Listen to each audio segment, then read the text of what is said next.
tell you what, it was a very rough week to be a football fan here in New York State. And I will just say this. I was hoping it was going to be a good game between Louisville and Syracuse.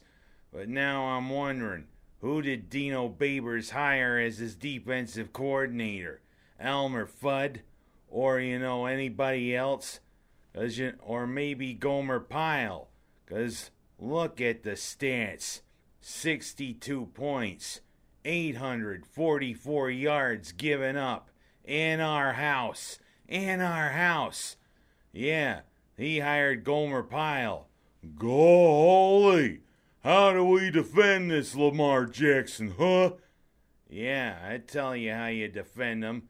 You really throw a lot of guys on him and really have a good game plan, It seemed as though there were more holes in Syracuse's defense than Swiss cheese. It was so wide open, I thought it was the Old West out there on the Carrier Dome turf.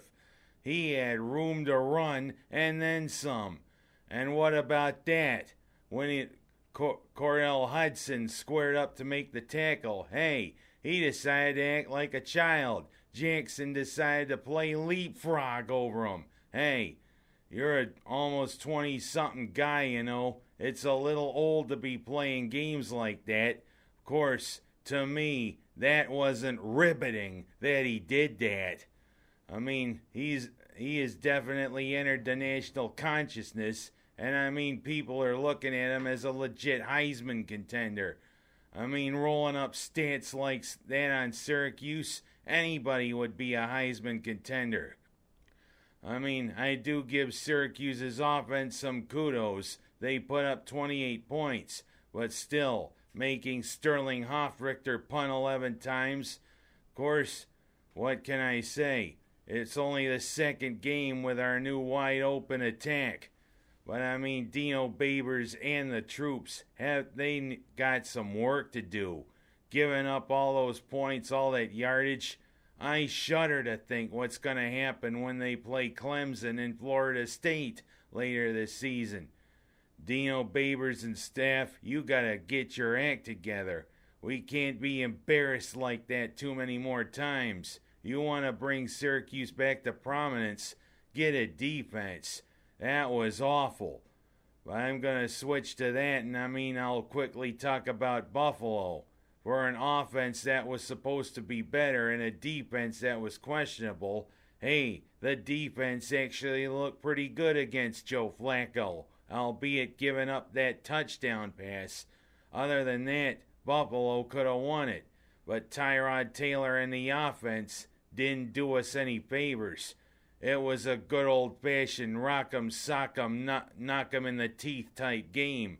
The type you don't see nowadays in any football, because football seems to be almost like a track meet now, like the game I just described. But you like to see a good old-fashioned knock 'em down, sock 'em game, albeit Buffalo came out on the losing end, 13-7. And our high school teams. When is Minders gonna get off the schneid? Literally.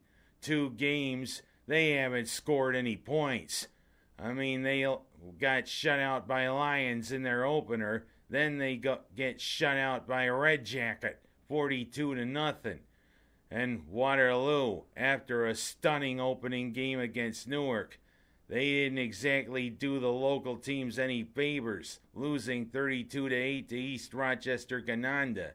Yeah, it definitely was a bad week to be a football fan in New York State and in the Finger Lakes, if you ask me. I'm going to go from talking about that to if anybody watched Dancing with the Stars last night. What Ryan Lochte did in Rio was reprehensible. Not only did he fail to live up to expectations in the pool, but him and his buddies do that act and fabricate the story, especially saying that the Brazilian police put a gun to his head. Well, Lochte, I was really disappointed because I'd followed your career for a long time. But what happened last night was also reprehensible. yeah, he's trying to do damage control, and I mean, he did a good job with Cheryl Burke. But for people to go and protest him like that and then rush him on the stage, you know, I mean, two guys walked on the stage, and I mean, they're saying, liar, liar. Plus, there were about 5 or 6 broads in the audience in tank tops wearing Lochte with a target through it. I mean, just to me, who are you protesting? There are other things in this world of protest, but I mean, to do that, especially on national TV, and then have the gall to almost confront him like that, hell, security, I give you kudos, especially playing tackle football with one of the protesters. But I mean, hey, national TV, you embarrassed yourself. And Lochte, I give you kudos for trying to resurrect yourself. I mean, everybody deserves second chances. But I mean, I'm sorry. I mean, Lochte, I lost faith in you when you did that. I mean, liar, liar, pants on fire. The Brazilian police, I mean, are questionable to begin with. But I mean, don't fabricate it and don't embarrass your country. That's what you did, Lochte. Now I'm going to go from that to talking about the primary races. Today is when we decide who's going to run in the November elections around here. And I tell you what, it's a six-person race for Nozzolio's seat there in the 54th Senate. I mean, the Democrats already have their nominee, Baldrige. I mean, I forget the first name, but there's 6 people that are vying for Nozzolio's GOP seat. And I mean, it's a hotly contested race. Mankeltoe, Hanna, and others. If you ask me who I'm going to go with, I'm kind of thinking Hanna, as maybe he might have a little bit of a subtle solution to the odor problem there at Seneca Meadows. Don't tell me anybody's crap don't stink when you get up in the morning sometimes. Walk outside, it's like just exactly what that high school football player did in California. But I digress.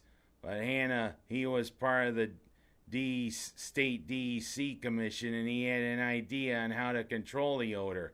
And he also has good stances on other issues that confront the district. So if you ask me, I think Hanna is the choice to go with to try to run to fill Nozzolio's old seat. But I mean, there's a lot of sadness in this for races too. As I mean, everybody saw what happened with Bill Noje last week. But God, that really disturbed me.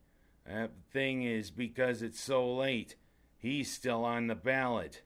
And it would be shocking to think that people would still vote him in for his party seat, even though, sadly, he's no longer with us. But I digress. It's happened in other states. But it's going to be a hotly contested race, not only locally, but I mean the whole thing with Trump and Clinton. And I mean, people are getting about Clinton because they saw her stumble at the ceremonies for 9/11. No, she wasn't drunk. She's got pneumonia. But it sure looked like she had a few too many when she tried to step into that van.